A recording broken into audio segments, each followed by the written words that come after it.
Welcome once again to the High Performance Human podcast. It's Andy here, and we are in a pretty swanky studio for someone who is.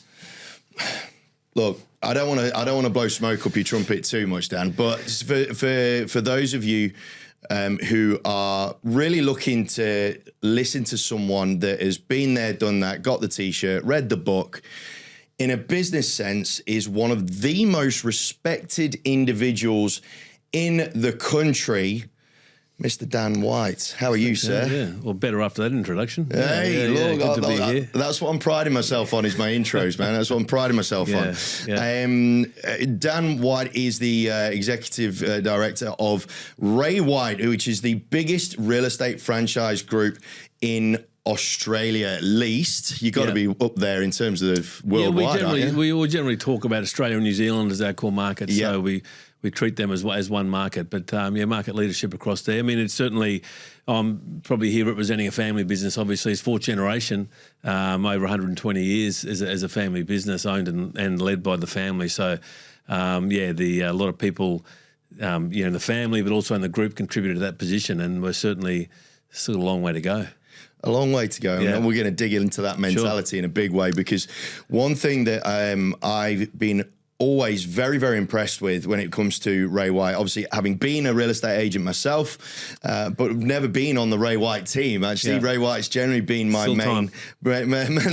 main competitor in a number of respects. But one thing that I've always respected with regards to how they operate is their mentality around building, developing talent, building culture, building confidence in their employees, in your franchisees, in your salespeople, in your rental departments. Like, there's very few organizations that you just know that the leadership is so sure and assured in what they do and who they do it for. And that's one thing that I'm really looking forward to digging into when it comes to this, because this episode, team, is going to be very much around leadership and how you can lead people into performing better and to help them find their own version of high performance.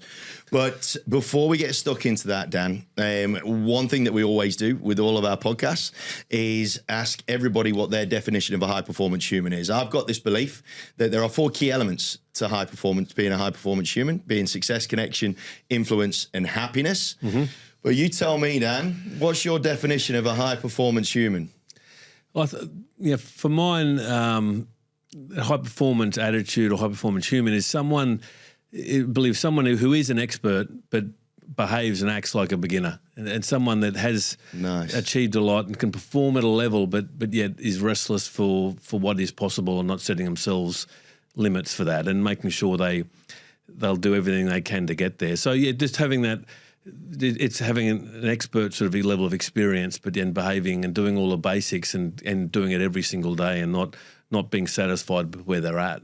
And that's that's what I've fortunate to been around a lot in our group, and been inspired by people that have had that approach. And it's such a liberating thing once that mindset's created, that whatever you've achieved, there's still more in you, and having that attitude. Is that something that was instilled in you from the former generations that you've been following from from the OG, Mr. Ray White himself, and coming down? Is that something that you were born into or bred into from an attitude point of view, or is that something that you've learned along the journey yourself? I think there's no doubt that it's been the family ambition's been strong all the way through, and every generation's built on a generation before. So I've always been around an environment where, as a custodian of a business, to sort of take it further and keep finding ways to make it better, and not being satisfied with where you're at, and backing yourself for more. So I've been fortunate to have obviously role model my father and my brothers and things around me to believe that there is more there. And when you get, for example, a business that's strong like Ray White has been the way through, to say, well, that's great, but my responsibility is to take it to the next phase and see what's possible. And I think then applying it to yourself, and it's sort of, so seeing it through the business over 4 generations, and then sort of saying to myself, well, how can I improve myself as well, in the same way that the business has evolved. And so it's been incredibly lucky to be around that environment where that sense of we call it no finish line. Yeah. There is no finish line. There is potential for more in us, and then that's been the environment. We've been lucky to have had it, and I think the prior generations have kept it going. Yeah, and okay. I've been fortunate to sort of come in on that as well and grabbed it as well. Yeah, it's pretty easy to, when you see it, it's pretty exciting. You said before about, you love this podcast, love what you're doing. I think it's very, once you can grab that attitude, it's very liberating, because you know that whatever you've achieved, there's still so much more to do, which is exciting, I think. Absolutely. Now, one thing I wanted to ask you from a personal point of view is, did you ever feel like the pressure, or did you ever feel that there was any pressure for you to follow in the footsteps of the previous 3 generations? Because point one, it's a lot to live up to. The momentum and the level that those 3 generations have built it to, that's a lot to live up to in the first place, right? Sure. But was there ever a time when you thought, no, I don't know if this is supposed to be my story? Because there's a lot of listeners that will have either had that pressure or have that pressure from their parents to want to fulfill a dream that it might actually be their parents' dream, not necessarily their own. So have you ever felt that before? I've always felt that my family were always very welcoming if we ever wanted to join the business. So we knew that, my brothers knew that my father would love to work with his sons. Yeah. Which I suppose there's a bit of pressure in that sense, just because obviously we all, what a father like, we'd love to support him in that. I took the approach, and sort of my brothers did as well, is how I love being in the business world. I love seeing the cut and thrust of business, and seeing that the entrepreneurialism side of what my father and his father did.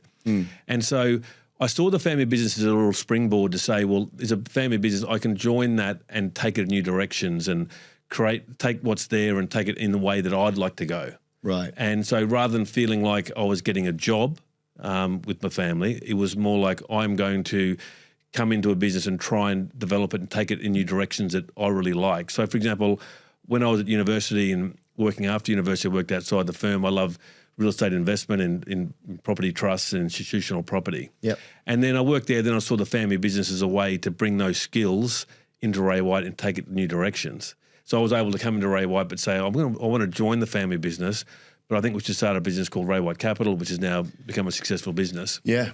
So it was, I didn't feel, I saw the opportunity in the family. I didn't want to go in directly working for my father, because I felt that was limiting. I didn't want to be in his shadow. I wanted to could talk about big shoes to fill, impossible boots to fill. Totally. So it was better for me and my confidence to step in my own world, use the opportunities that was there. So it certainly gave me a lift and an advantage I wouldn't have had otherwise. And I think by doing it, we've made the family business stronger, because it's now got another really core part of its business, which is outside the agency world, which is exciting. It adds to the family, in terms of our relationships. It's good for family dynamics. It's brought new talent to the group, and it's made us stronger as well. So, if the pressure had been go and work for my father and sort of almost sit outside his office and do and work your way up there, that would have been suffocating. I wouldn't have liked that For sure. But I found a way around that, and not only was my suggestion, when it was suggested, the family was like, "Oh, go for it! There you go. Go for it. Have a crack." And there was no second guessing or nervousness around it. It was like, we'll back you, support you, have a go. Were you nervous about broaching that subject? Was there a time when you were like, oh shit, I don't know if my old man's going to like this? So a little bit. I wasn't sure whether, especially probably his father at the time, Alan, who's my grandfather, who was a bit more old. I think he was probably less supportive of that in that sense. But Fortunately, my father, who was obviously leading the business then anyway, was extremely supportive from the start. Yeah, okay. And he's always taken the view that, and I remember, when I first started a few ventures at university with my friends, I'd talk to my father about the business I was doing, like experimental things we all do, stuff. And we asked him for some advice, and he didn't give us any. and Get stuffed. yeah. And I said, I remember seeing that, and I said, it was a bit strange you didn't give me and my friends any advice. He said, well, you're better off learning yourself. And if you fail, that's probably better than, in a way, you learn more from failing than being successful anyway. So there's no point, you go for it and see how you go. And that was his attitude, and still is, by the way. Right. So when I went to him later on, when I was a bit more established in my career to start Ray White Capital, he took the same approach. I mean, obviously at that stage he wanted us to fail, but he very much took the view that as long as you give it your all, you work hard, and you go in with the right intentions, we'll back you. Yeah. And there's no second guessing about trying to give his advice on the business plan or whatever. It was very much the fundamentals were, he knew I wanted it to succeed. He knew I was going to do everything I could to succeed.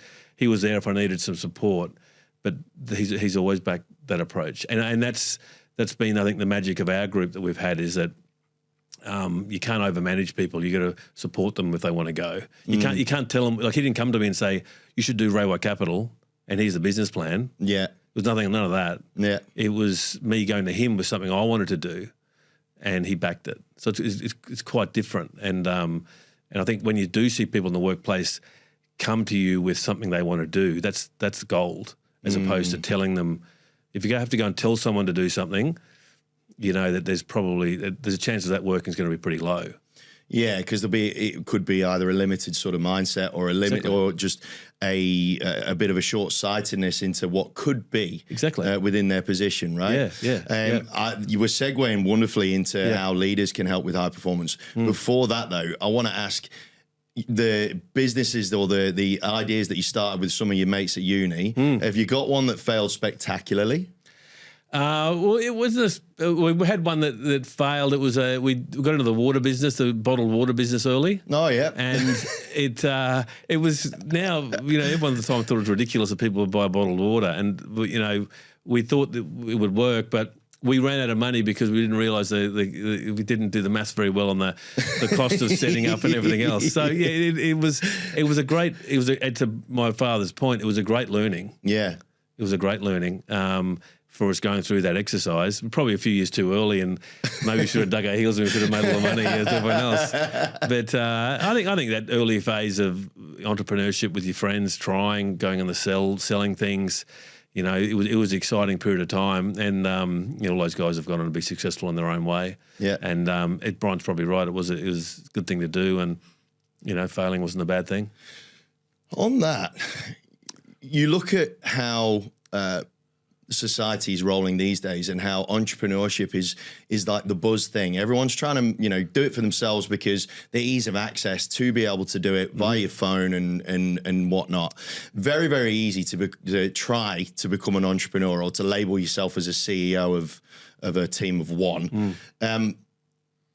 If you were to be at university, like right now, with the mentality that you've got right now, I'm sure you would have made a big success of it. But looking at how some people are trying to attack it right now, where do you see there being huge areas for concern? Because obviously, not just from the actual person's point of view, but from a workplace business ownership point of view, where talent is becoming increasingly difficult to find and keep. So when it comes to how society is shaped up now, and based off your own experiences back in the day, and knowing that that's just gone bananas now, where do you think the real challenges are with that? Yeah, it's a great question, because teenage kids going through university myself. So looking at it again now, the work that world at my age, looking at the current world versus what it was in my day, I think there's definitely, I agree, more entrepreneurship. There's probably less patience of young people prepared to learn, but also, to their defence, a lot of the firms that I was applying to out of university were smaller than they are now. I mean, it seems that industries have become far more concentrated in terms of market size and what have you. So going into the workplace now, looking for a more traditional style job, you're going into massive organisations, and which is not very appealing for anyone really, and very impersonal organisations. You're not sure what leadership support you're going to get. Are you just going to be a number in the cog? Yep. And a lot of remoteness, working from home. Who's going to be around? So I can understand I can understand the trend away from that into more, oh, we'll just do my own thing and I'll consult to a few firms, etc. Yeah. I think the real risk that young people miss in that is the experience of working for different leaders and people. I think we learn a lot from work. I learned so much from working with a number of people early in my career inside organisations that I took some things from and I rejected some things from for whatever reason, but amazing people I work for.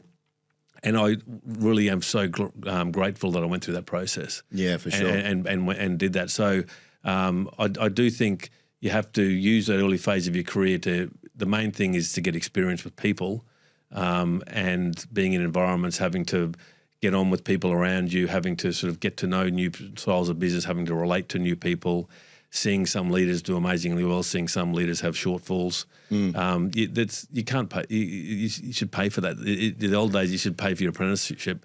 There's absolutely no doubt that's the case. Well, I couldn't not agree more, man. And I think that's the trick that a lot of younger people coming into the workforce tend to not realise. And in all fairness, I'm really glad that you versed it the way that you did, in the sense of it's not necessarily their fault, because there is a lot of like lack of personalisation when it comes to how people are looked after and managed and all that sort of stuff, right? Well, just a quick story. You know, a family member, she was applying for a job at a well-known place. I won't mention the name. And the first round interview was to do an interview with a computer, a screen. Well, there you go. Yeah, and you had to answer questions that popped up, and it wasn't even a human. So, what do you expect that? What do you expect her to do? So it's disappointing. That's the experience they're getting. Yeah. No, for sure. And this is where.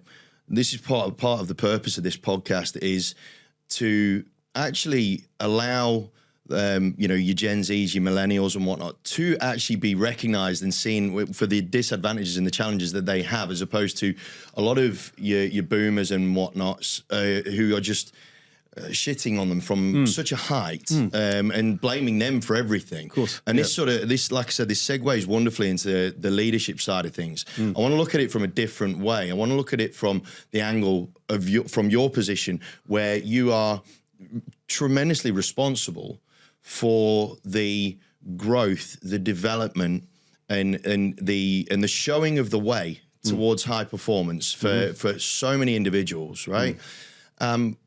As a leader, and you've already identified the lack of personalization and that example, which is just ridiculous. What are the really key things that you are hyper focused on when it comes to the ongoing development of the potential within your team? Because like you said, there's no finish line, but you obviously recognize that there's no finish line for every single individual in the context of their own lives as well.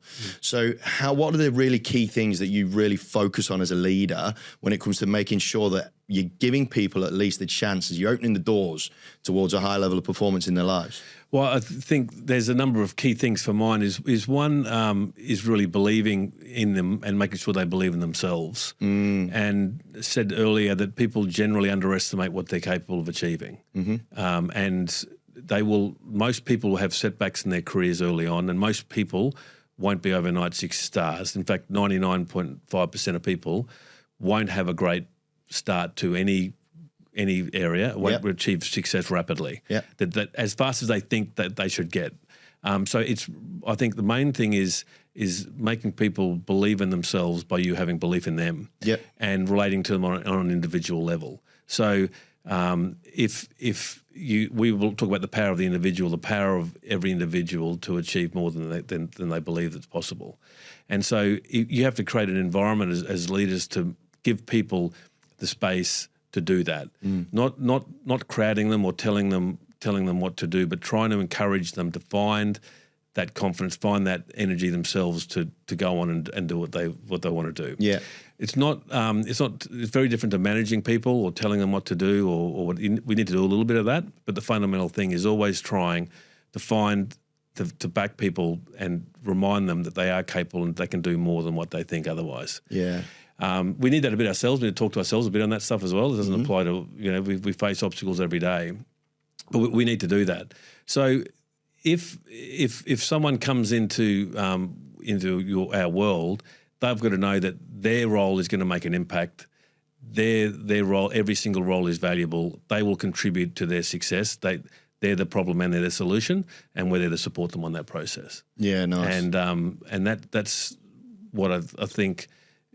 For us, the old phrase, live and let live. We need to support people on their journeys, whatever that is, and keep encouraging them to keep going. You need to hold them accountable. There's a great phrase one of our business owners uses. One arm around the shoulder, one foot up the backside. There's sort of one arm around. There is a balance. Like that. You have to hold people accountable to what's achieved. But fundamentally, most of our top people, say in Ray White, for example, if you speak to them about their things, they've all had moments of truth where they were doubting whether this was going to be for them. And if it wasn't for the leadership around them to keep them going and keep them on track, they wouldn't have made where they got today. And leaders sometimes forget the impact they can have on people. Big time. It's underestimated, and people don't appreciate the impact their body language, what they say, the little things has on people getting to where they want to go. Yeah, absolutely. And as leaders, we don't really understand that or relate to that. We'll let people down. We'll let them down around us. It's a really good observation, and you could almost extrapolate that out to society, really, couldn't you? Because we were talking about a particular fly in the ointment at the minute with regards to influence, and you look at leadership. It's not just from a business leadership point of view. If you have any sort of voice, then potentially you are a leader to a group of people, to a section of society or business or skill set or whatever the case may be. Yeah. And I know that I've perhaps fallen foul of this once or twice, a few years ago in particular, when I was looking at the sort of leadership space in the real estate industry and had a little bit of a chip on my shoulder, especially with respect to voices of influence within the game, because it was mainly because it just didn't align with my beliefs and my values around how the industry should be worked and run. But it was my chip on my shoulder. Yeah. And yet for some reason, and it came out sometimes from a social media point of view or in my actions as a little bit sourpuss. Yep. And that, of course, creates a negative energy. It creates a negative ripple that then flows on negatively. And it doesn't matter how little it might be, it could end up becoming a wave for someone down the track. Got a big focus on the mental health side of things. And the words and the language that we use sometimes, the knock-on effect that it can have, it's that whole butterfly effect, right? The butterfly flaps its wings and then a tsunami happens over in a different part of the world, right? And we've got to be a lot more mindful of that, because the amplification of our voices and our actions, it's so fast now. It's so fast evolving. Have you as a leader, have you as a leader, have you ever struggled with any of that? Like with regards to how quickly your words and your actions can impact at scale? Our words, I mean, the body language and words are everything. And my father speaks a lot about praise. Most leaders don't praise enough. They don't give feedback to people. They ask for things to happen, or they set expectations. When people get there, they then sort of forget to praise, or they don't do that properly. Yeah. And that's just a great reminder for all of us, and something that he's been more, he's always advocated. I think the thing about leaders is it's so quick. Naturally, in most of our lives, something goes wrong. It's so easy to blame and cause issues. As a leader, obviously, we can't do that. A bit like that discussion about failure. When people inside, it's easy when things happen in your business that don't work. So something goes wrong in your business. Yeah. Someone does something wrong. How do you respond? What do you do about that? How do you relate to that issue?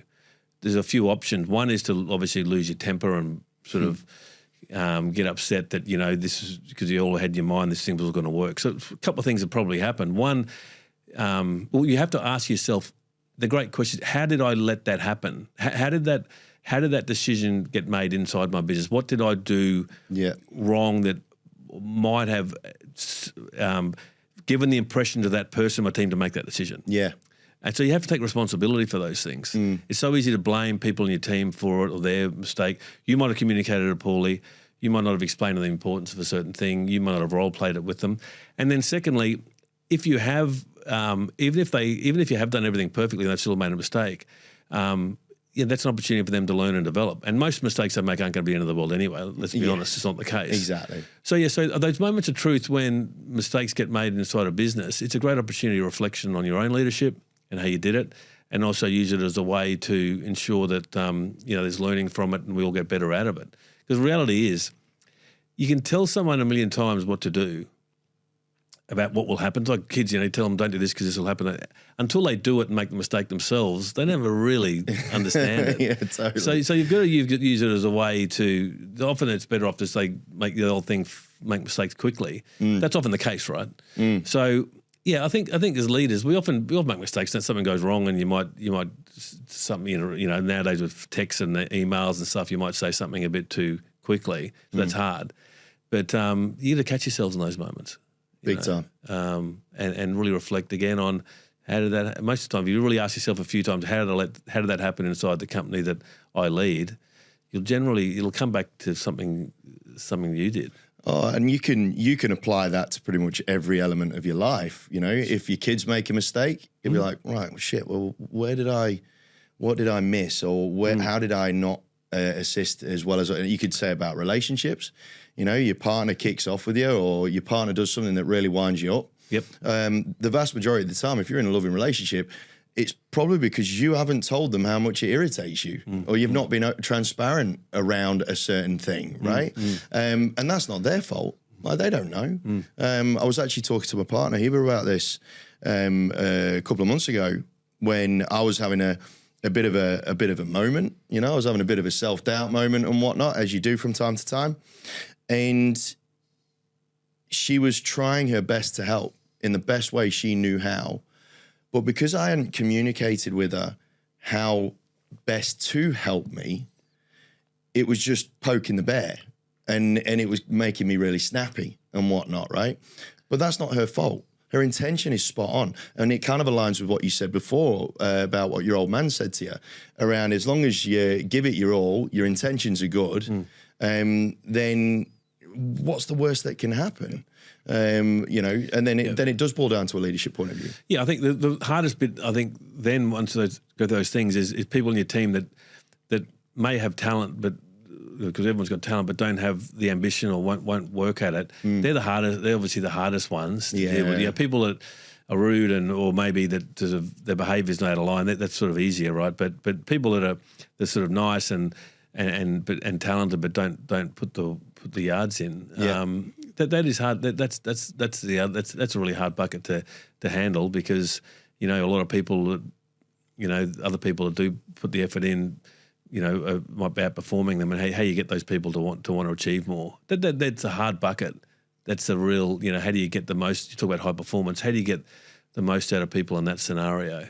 Absolutely. Yeah. And I think, and then the other side to that is accepting the other side's level of performance, what they believe is high performance, right? A podcast that I recorded last week with Josh Klein, who owns a social media firm.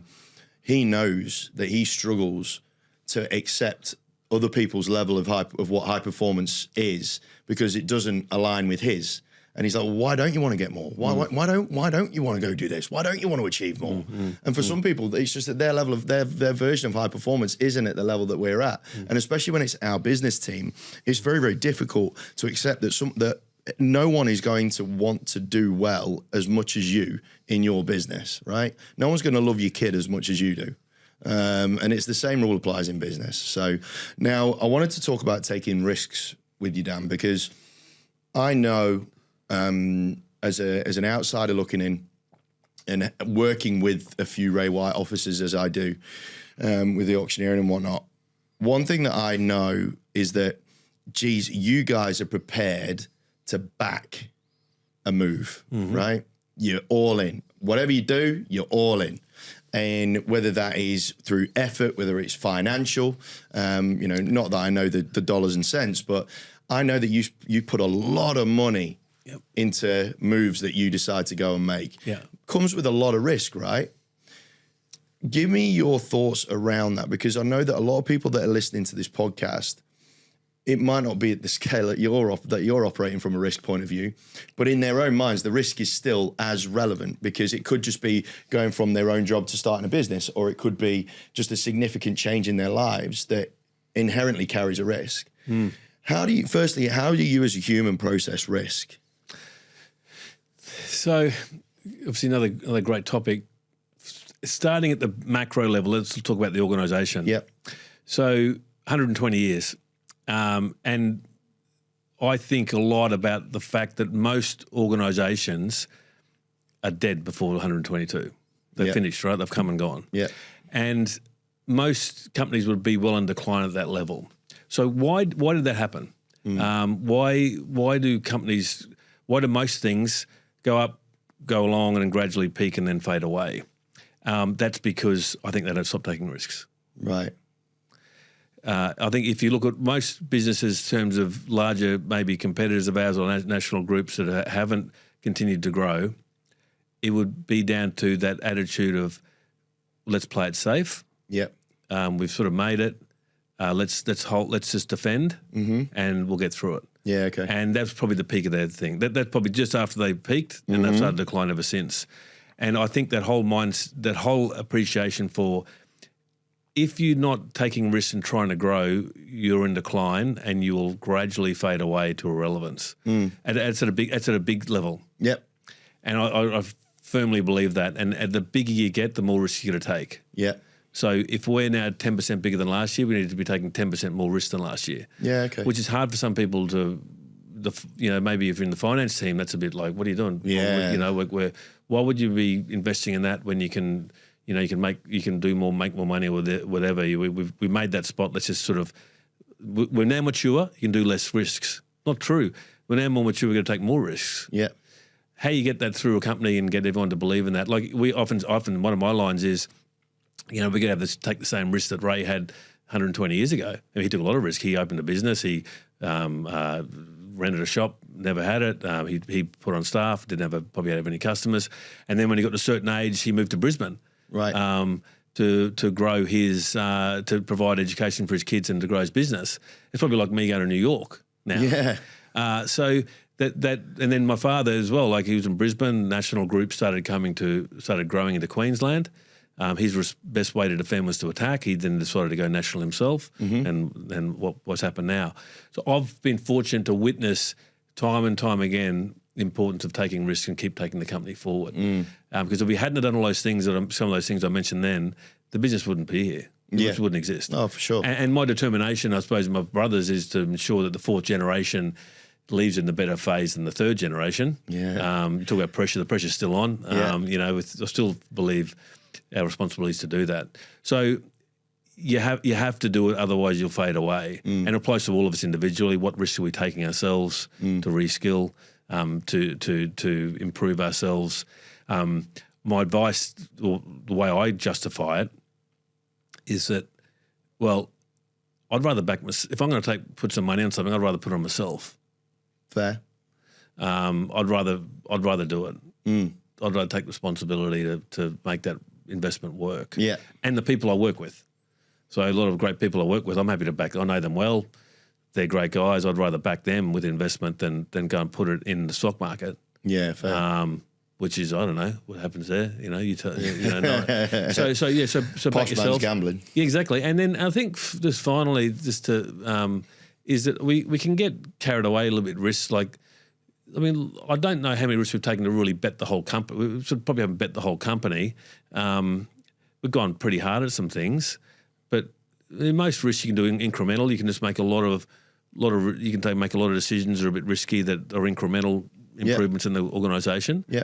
The important thing is to be taking them and risking them. Otherwise, once you start taking the approach, like if we get to market leadership, we love the phrase, you got to be the hunter, not the hunted.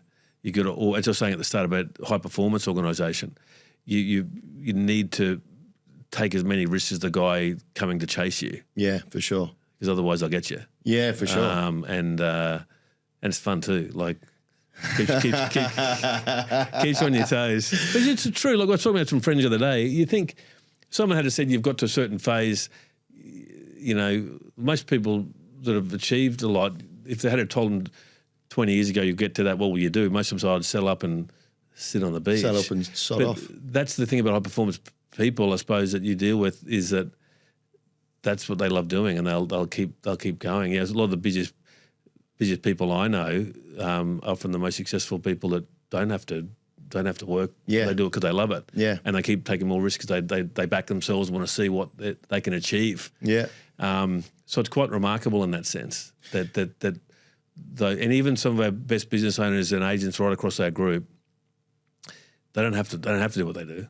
Yeah. They really don't.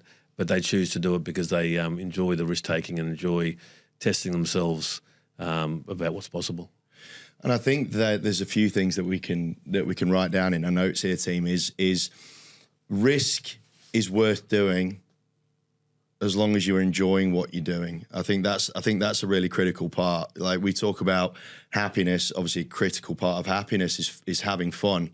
And if it's a risk that is going to take you down a path that you don't feel that you're going to enjoy, or you're not sure if you're going to enjoy, then there's always going to be that element of doubt as to whether you are going to go all in on said risk, right? And you've said it's fun, I enjoy it, it's great, and you've said that on a number of occasions through this podcast and team. That's just that little element alone is something that you really need to pay attention to, because Dan, you look at his face, he clearly loves what he does. It's obvious that he enjoys what he does, and therefore those risks, more like taking a risky pass on a football field that is not going to, it's not going to be the end of the world, but you're going to take it because you enjoy the game and whatnot. Yeah. And it's very, very similar rule applies here. And I think if the risk is based on something that you enjoy, then it's going to be a lesson and not a loss, right? Exactly, because if you're going to enjoy it, you're going to put everything into it, and you'll get through it. Especially if you go into it with good people. And you're all going to dig in and make it work. Good things will come of it. It may not be exactly it probably won't work out exactly as you hope. It'll take some detours and things along the way, but you'll get there as long as you've got the right people around you and you're enjoying it, and that's what gives you the buzz. Otherwise, you're better off just you put in the stock market and sit and go to the beach, enjoy the dividends. Versus if you love it, then you'll double up and bet on yourselves, bet on your team. And it ties in with, from a success point of view, because, in numerous publications and whatnot, a lot of people talk about success being the journey and not the end destination. Yeah. And that ties in wonderfully well with what you've said there, because success is defined as the journey and what you've learned going through that process of taking risk, making changes and whatnot. And what you just said there is brilliant, in the sense of it might not get to the actual point that you were thinking it might get to, but it will get somewhere. So many stuff ups I've had, like there's been heaps, but you look like some of my relationships I've got with the people most important to me in my working life. I've had a relationship with them through trying something that might not have worked, but I sort of met them along the way, and suddenly they were the thing that came out of it, and suddenly that person.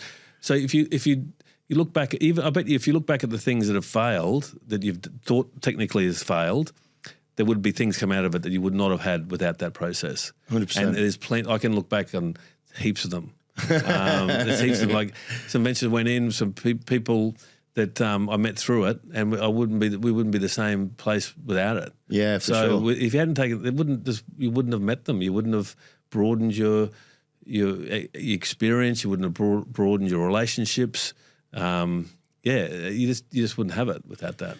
Now, I know that you're a busy guy, and we haven't got a hell of a lot long left. But I want to talk about something that you've mentioned, you've touched on in a number of sections of what we've talked about so far, is the need to have people around you. You've talked about accountability.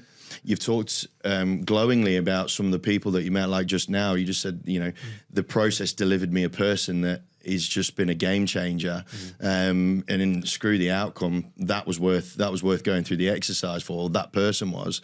Yeah. Your opinion, and this is another thing that I have so much respect for when it comes to how you guys operate, is you are prepared to back the people around you. You find the right people, and you're prepared to pay for the right people, you're prepared to support the right people, all of that sort of good stuff. When it comes to your own accountabilities and whatnot, and you mentioned you got your brothers and your old man and whatnot, so there's a family accountability there and a desire to make sure that you beat your old man, basically. Yeah. Which is essentially what it is. Talk to me about that, like in the sense of, and I want to ask you more so in a sense of when you've recognised that someone in your circle or someone that's in your sphere of influence they're not quite bringing a positive sort of reaction out of you. Like, how have you recognized that? Because a lot of people will be at the very, very start of their journey when it comes to trying to find what high performance is for them. And one of the first things that they're going to need to do is find out who's right and who's wrong for the world that they want to create for themselves. So how have you managed to identify that with the people around you? So probably my experience early on, maybe relationship when I joined the business, was I very much look for people to have ambition and chase and go after what they want, and not to have to drag them along the way in that process. Yeah. And so my belief is creating their confidence in them and backing them to go for it. I think the people in my world, I get a sense I can tell whether they're growing and getting better and improving. Yeah. And are they taking a few more risks themselves? Yeah. Are they developing as people? And you can sort of sense whether them being in my world is actually benefiting them or not.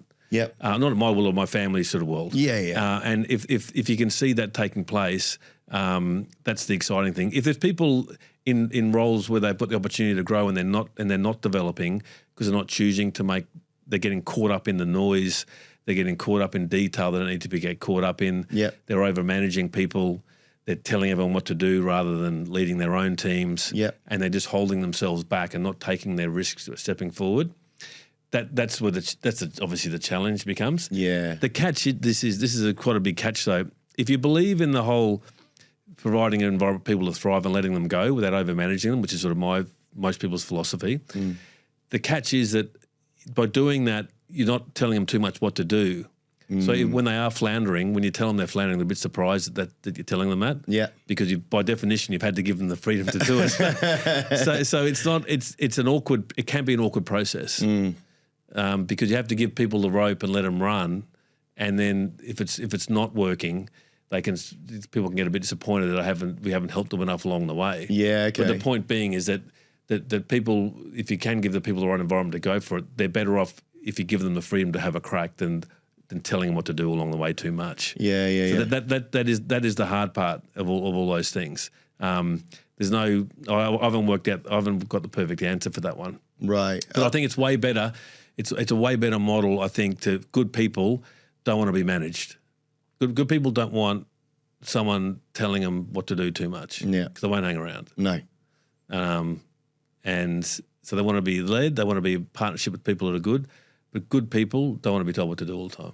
And if they do want to be told what to do all the time, there's a problem there. Yeah. Do you find that, I think a key barometer, should we call it, a key indicator for the right people that are around you, whether it's personal, professional, a key barometer would be the ones that ask more questions instead of giving more answers. Mm-hmm. Do you think that could be a real key indicator for anybody that's listening that's wanting to find out whether these people are the right people to be around them? Yep. The ones that are asking more questions as opposed to just barking answers. Yes, that, and also you as leader, you asking them questions, their reaction to those questions is everything. Yes. So again, my style, family style, would be ask questions of people how they're going, what's happening, and why, without trying to look like leading questions, just genuine open questions. Yeah. And if those questions don't create more curiosity in that person or create enthusiasm around addressing those questions, then there's the problem. Yeah. If those questions are met with denial or lack of interest, then you know there's no curiosity, there's no taking it forward. So you're right, absolutely. Questions are the most powerful things in leading people and understanding their ambition and where they're going and how curious they are. Are they really thinking more deeply about stuff, or are they just stuck in a process?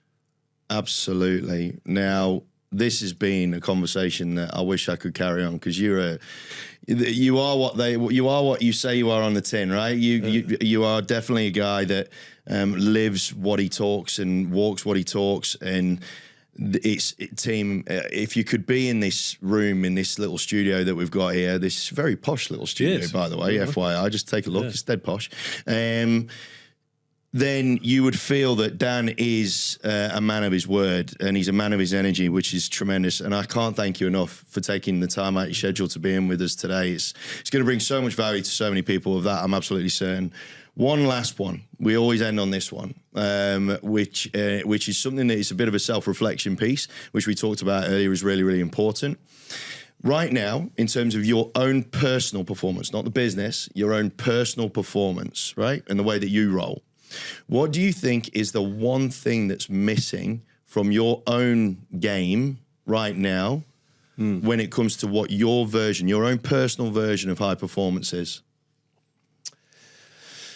I would say to that, I probably don't have enough feedback on my performance. I'm not very good at asking for feedback from those people around me about the impact I'm having on them. It's whether there's no framework for it. I don't ask for it.